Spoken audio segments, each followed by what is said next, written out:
Welcome to IPM news. శృతిలో తప్పిన ప్రమాదం.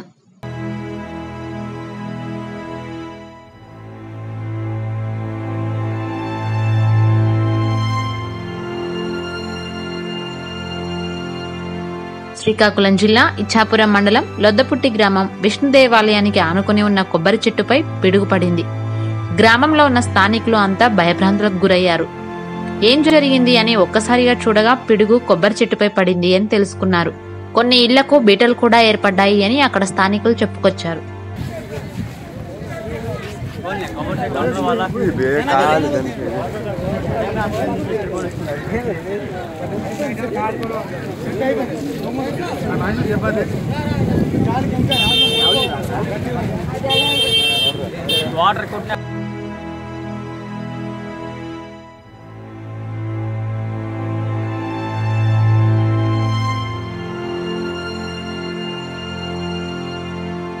ఇది ఇవాల్టి IPM news. For latest updates, please subscribe IPM News channel. ఈ వీడియో నచ్చినట్లయితే లైక్ చేయండి మరియు షేర్ చేయండి.